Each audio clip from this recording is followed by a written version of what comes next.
Warning, this episode contains strong language or mature themes. Parental discretion is advised.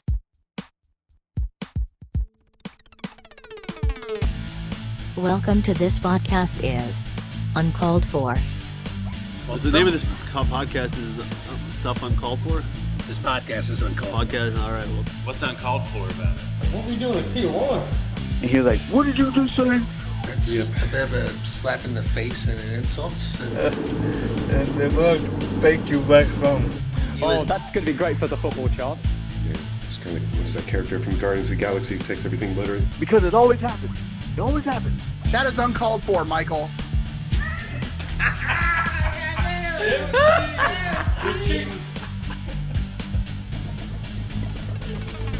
And now, your host for this podcast, Mike Chernevsky.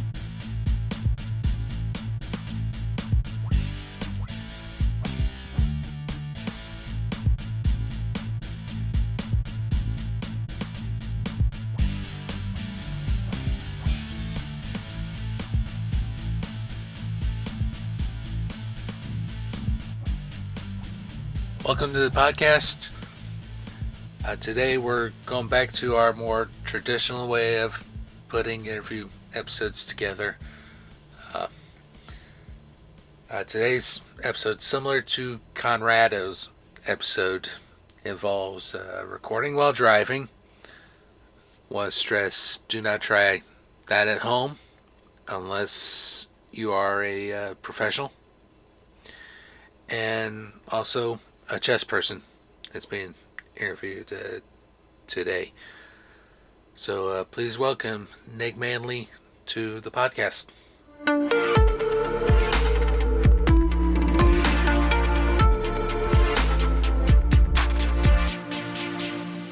right. Well, Nick, how are you this evening? Doing fine, Mike.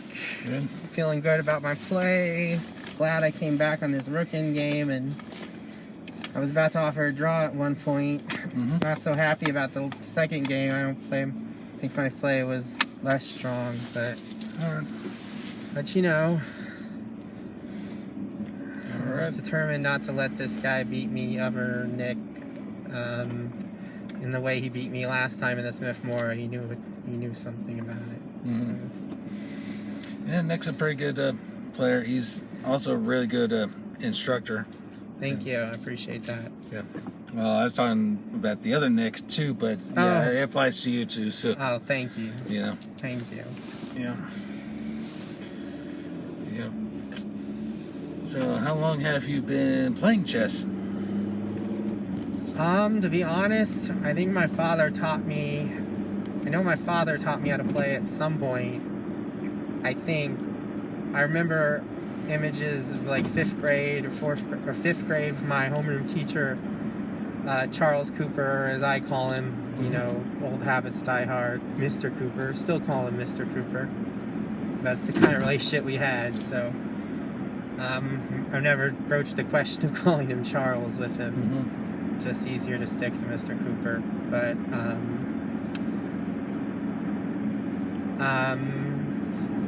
But yeah, I remember he was promoting chess when I was in his 5th grade homeroom class at Volker, and he worked with my mother to kind of trick me in some way to go to the chess club, or like in a kind of suggested way. I don't remember, she told me the story, and I ended up being one of his stronger scholastic players.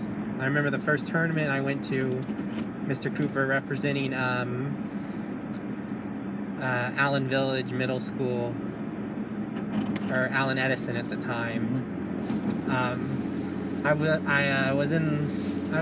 did pretty good. In the second one, we went to Oak Park. And I remember I just lost one game to a strong player named Henry Danaher. So Mr. Cooper, he also, when I've helped him with his kids, will say, Nick's a model. He'll say, you know, Nick stuck with the game, and now he's an awesome chess player. He said, maybe this will still happen if I go to a good tournament and play a master. He said, maybe we'll see his games in Chess Magazine someday. I don't know about that.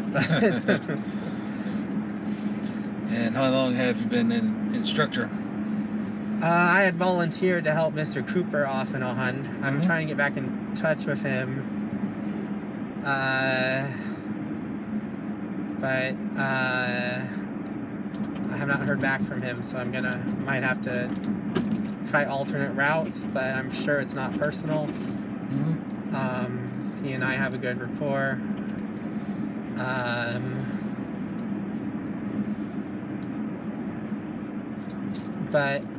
So yeah, I've been instructing going back. I mean, I dropped out of high school at 16, got my GED on the first pass without studying, went on to community college.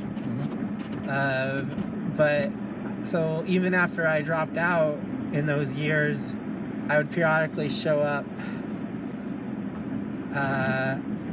or as I got older in my 20s, I'd show up and help Mr. Cooper, help his kids out. And it's been at least a few years since I was helping him out, but as I look for steadier work, I want to have stuff to do, so go back to Mr. Cooper. I'm helping Ken, as you know, and that's an interesting experience because Ken, after I do sort of the basics of his curriculum, he kind of gives me a wide discretion in what I can teach, so I got to be creative, and I come up the last lesson I showed them a game from Ziegbert Tarash's 300 chess games, the high school kids. There are a few of them who are still showing up, and I was like, look at how Tarash keeps developing and his opponent goes pawn hunting, and I want to illustrate to them basic principles of the opening. So I think I'm going to probably get out Sharonev book and find another instructive game for them this coming Tuesday. All right. Yeah, in terms of Grandmaster games, one I occasionally showed to the kids to show them the basics and everything was Kasparov versus Carlsen. Really? That's what you used? Yeah. Because this would have been when Magnus was still a kid and Kasparov was world champ. So this particular game shows the basics. Get both those knights out, get both those bishops out, and castle. Yeah, that's what I was trying to do. I showed them the first game in logical chess, which is short. I wanted something that was short given the time constraints, and that, like, the classical master games, I think are easier to understand the logic of, like, they're not as computery or Chess Theory hadn't advanced as much yet. So I've used 300 chess games in logical chess, move by move. I want to get out my 62 instructive chess games and pick one like King on the Seventh Rook and just try to teach them some kind of theme. I mean, those games are grouped by themes.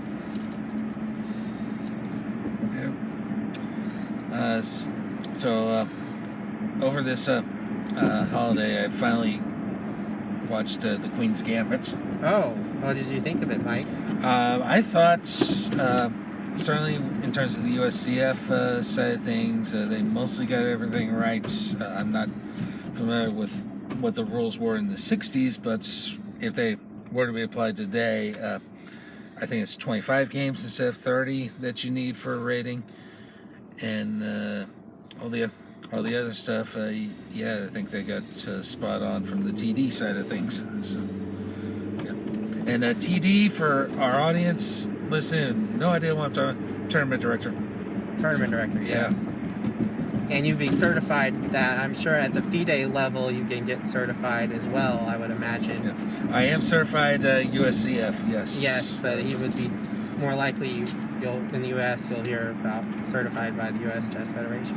Yep. I actually just got my mom to help me out. She helps me out with chess expenses while I'm still working on my Switching of Future because she believes in that stuff. Sure. Not like buying me video games, sir. It's like buying chess. Yeah. Not that there's anything wrong with video games. No, yeah, but she's more encouraging on the chess front.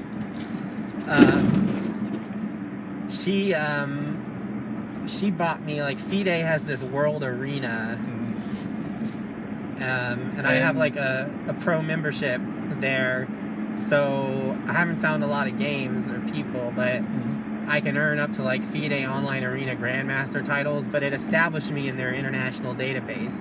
And they say, yeah, if you find an offline FIDE rated tournament, you'll have a FIDE rating. So now I'm in FIDE. All right. And again, for clarification for our audience, FIDE is the International Chess Federation. Yeah. They're kind of like the FIFA of chess, but in terms of another sport. So. And I think like the national federations all kind of come together and send delegates, maybe, or yeah, it's an international governing body. There was that split with Kasparov and then when he started the Professional Chess Players Association. Oh yeah, yeah, that was briefly a thing, and then the titles got united again. And yeah. I was reading Kasparov's autobiography, and he, I thought of this, maybe as a reflection of what, to clarify, many on the left call his neoliberal politics, or his emphasis, his distrust of bureaucracy and that kind of collectivist organizationalism.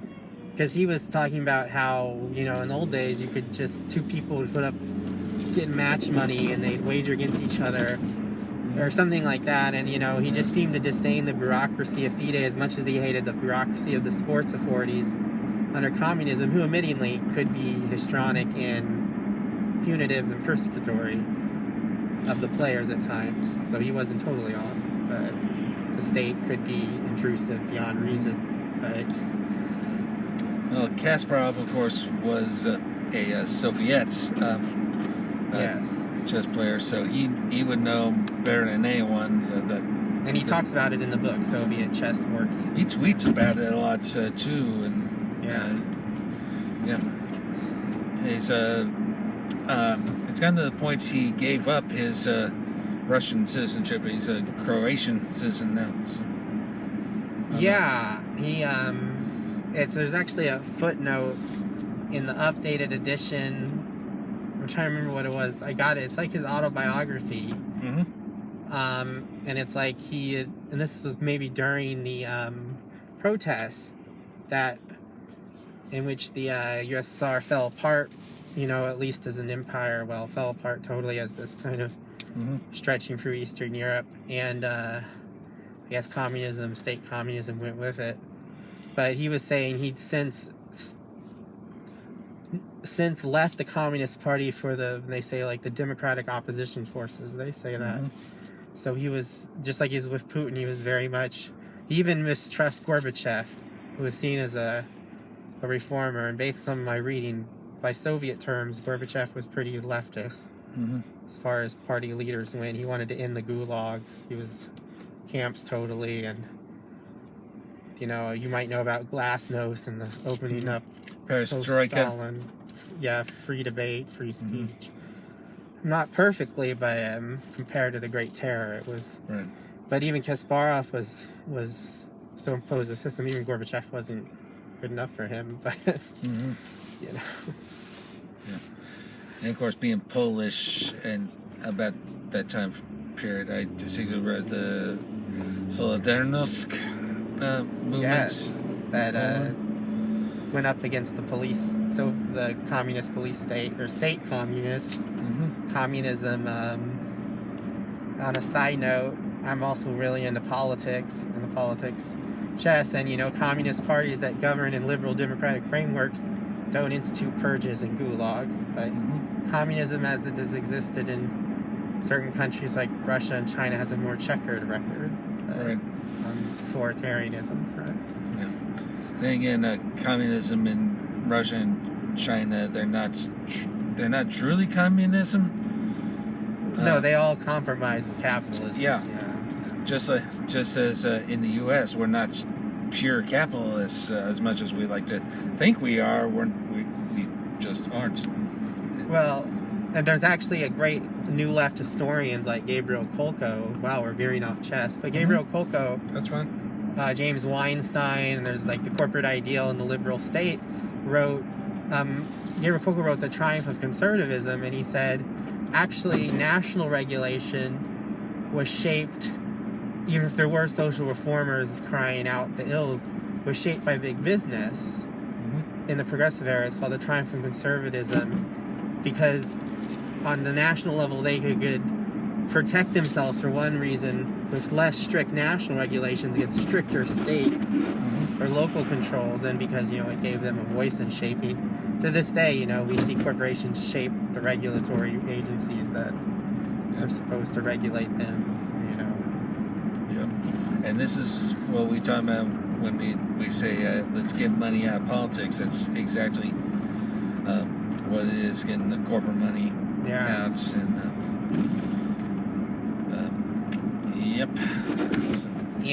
and there's the more radical free market libertarians, or like anarcho-libertarians, or like free market anarchists.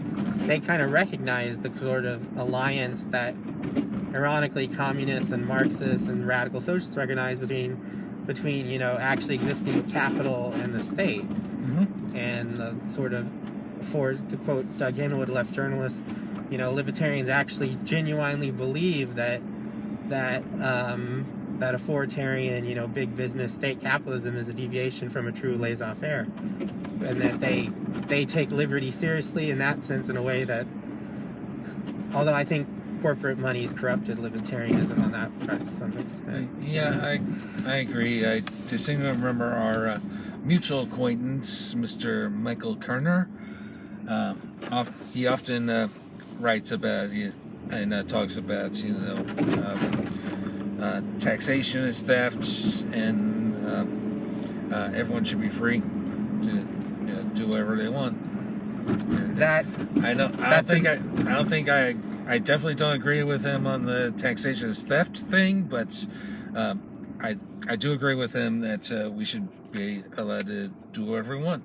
Well, originally libertarianism, and you tell me if I'm being patronizing, but at least of the kind that, well, in general, in the libertarian tradition, you see this idea of this non-aggression principles, like, you can do anything that's peaceful. What critics argue is they don't see how capitalism has aggression and predatory coercion built into it. Right. And I think they have a blind spot. They see the aggression of the state, but they don't see the aggression of the corporations. Yeah, like the power relations in capitalist workplaces aren't seen as problematic and hierarchical and coercive like they see government as. So, I mean, that's the sweeping generalization to be clear. Right, and it's a generalization that I am quite familiar with myself, and we see it a lot in our politics, particularly particularly against the states. We keep hearing talking about, oh, government's too big. We gotta cut the government there. But think about. Well, do they want to cut the military part when they say it's too big? The mainstream right wing, not the mainstream right wing. They want to spend on military and everything. They don't want food stamps. Yeah, that's big government. But well, yeah. So let's put it all in the military. To hell with poor people. Yeah, and that's just wrong, if you ask me. And well, as the anarcho-syndicalist Larry Gambone of Canada said once on a Carnival of Anarchy blog I was invited to write on, he said, well, someone showed up to argue the case against single payer, and he was like, look, we're not in this classless, stateless abundance of anarchy. Until we get there, people have needs, they need to be met, and insurance companies, like single payer does that effectively, and anarchists have reasons to support it. And he was just saying, if you're going to have radical inequalities of wealth, you got to have a welfare system. Yeah. Because it's just evil, he said, to leave people to die in the street. Exactly. And I think that's the best way to describe the American progressive side of things. We want, by we I mean progressives, want we want to help people and everything, and if it means making sure the wealthy are paying their fair amount of taxes, which they're not, so be it. You do what you gotta do, and do stuff to help people, like at least you're focusing on the kind of the commons. Quote a socialist scholar, Corey Robbins, the building a commons part of the state or government. Sure. Not the very punitive and the carceral state, the military state. Right. Really aggressive parts of government that where their power is most overt and brutal. Yeah. And I especially have a problem when, in parts because we had to deal with this in Kansas, I especially have a problem when politics and religion are melded. Together. Ayn Rand denounced Ronald Reagan for being involved in the moral majority in I think what she called an unconstitutional union of religious and so even you and Ayn Rand agree on something, but on that one, she thought it was outrageous he was catering to the religious right. Yeah. And not just Reagan. It seems to me that the religious right have taken over that wing of the party, and now they're kowtowing to Donnie, shall we say? I'm sorry, the guy lost. I don't know Kansas politics well. I do like Stephanie Sawyer Clayton, who I've met because I'm friends with Finn Clayton at the chess club, and she's been down there sometimes. Yeah, Stephanie Clayton she's nice. Well, she was a nice Republican. Now she's a Democrat. Yeah, right? she switched parties. She's too nice for the crazy there. Yeah, and was too reasonable for the crazy. Stephanie Clayton, just for full disclosure, appeared on Sunflower Brew, and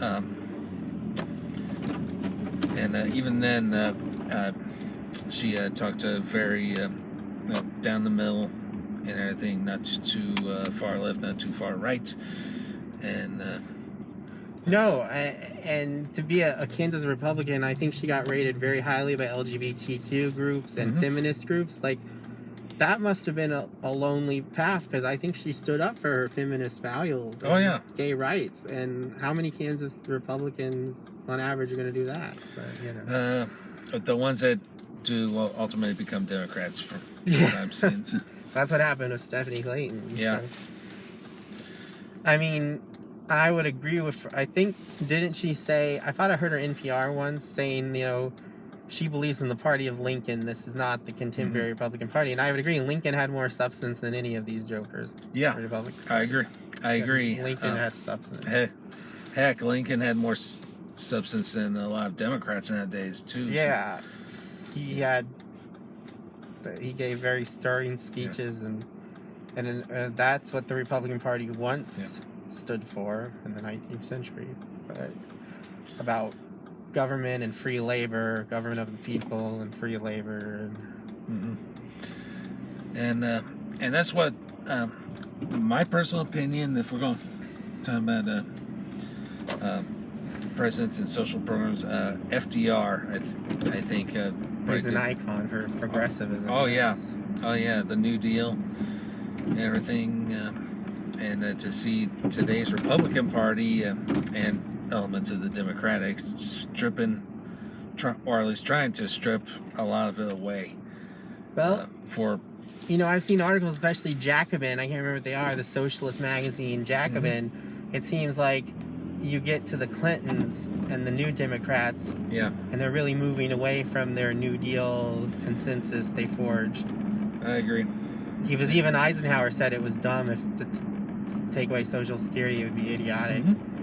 So. And Eisenhower, ironically, a military general, warned against increased military spending. Yeah, his famous speech about the military-industrial complex. His farewell address, Unwarranted influence, I remember that line. Yep. Now we're seeing he's basically a prophet in that regard. So. I was reading an article about Andrew Coburn, a responsible statecraft, which is a foreign policy organization trying to promote, might be like the Quincy Institute, promote diplomacy and military restraint, except as last resort as our foreign policy, and to stop this drunk delusion of dominating the world by force. And they were talking about how, like, when they're making shit for government, these military contractors will make stuff that then they get paid to fix the flaws with. And so the incentives are all skewed. And if it was being sold in the commercial market, they'd at least be open to lawsuits or losing customers. And he's just talking about how we have this giant war spoils machine in this book, Andrew Coker's making money off killing Afghan kids, I guess. But yeah, that's just wrong. And I'm glad. I'm glad Biden finally put a stop to all that and everything. The war, even the pullout, they left people high and dry. But I mean, there's only so much you can do, even with a military that is already larger than the next 13 countries combined. Yeah, it's ludicrous. We assert that China and Russia are somehow gonna come over here and invade. Well, they may not assert that when they paint them as these existential threats. I mean, short of a nuclear war or something. I mean, I've read that China has like 2 aircraft carriers. We have like 13 battle groups of aircraft carriers. Like, who's really gonna in a position to invade who? You know, but it's ridiculous. It's ridiculous how much we spend on the military, and not knocking the military. I was briefly Navy myself. You were really? Yeah, like 2 weeks. Oh, 2 weeks. What happened? Found out I was disqualified, and I'll just leave it at that. So, okay. Well, we don't have to go there. Yeah, but as someone who had been in the military, I did ROTC all 4 years of high school, and everything. We just spend way too much on military. You actually have respect for the soldiers, because these Republicans who say support our troops keep sending them off to die. Yeah. So, and funding the wars where they die, and I know. I think there's a majority of veterans who don't believe in the mission in Afghanistan or Iraq anymore. Right. And how do they feel about Republicans saying support our troops who support those wars? Like, they really represent them. And a great example of what you're talking about was Pat Tillman. Yeah, he was very much against Iraq and everything. He was all for Afghanistan. That's why he enlisted. He gave up playing football and enlisted, and the circumstances of his death are. I know there's a documentary about it. Oh yeah, I've seen the documentary, the Tillman story. And, I don't know. I should watch it. Yeah, absolutely, you should watch it. Yeah, so, highly recommend. Yeah, I mean there are some pretty horrible things that happen in Afghanistan, but that's not to impugn the motives of people like Pat Tillman. I mean, the CIA had like Afghan death squads, the Intercept was reporting, but they always have some shit going on like that. And the grunts on the ground and all that good stuff. Kind of like the Vietnam War. No question. It was the Vietnam of our time. Yes. Yeah. Yes. And we're both, I think we're both of the age that we knew some of our, dads and everything. They served in Vietnam, more than likely. And, on my stepmother's side, she had a bunch of uncles who were Green Berets, so they saw some pretty horrific stuff. Yep. And, my father did not serve, but both my grandfathers served in World War II. And one of my grandfathers was in D-Day.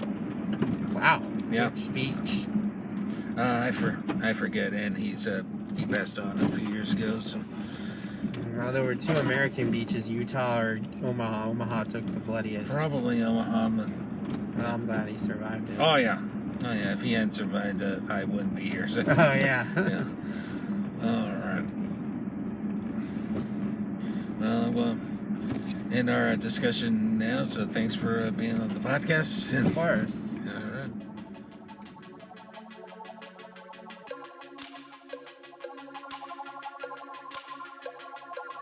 This podcast is Uncalled For is hosted, produced and edited by Mike Chernevsky. Opening music is Cool Hard Facts by Kevin MacLeod at Incompetech.com, licensed under Creative Commons by Attribution 4.0 license. The outro music for this episode is Mechanical Turk by Karpov Notkasparov, licensed under Attribution Non-Commercial Share Alike 3.0 International License. Please like, share, and subscribe to the podcast through your favorite podcasting platform. Like our Facebook page at facebook.com/uncalledforpodcast, and check out our blog with show notes at uncalledfor.home.blog. Thank you so much for listening. We will see you next time.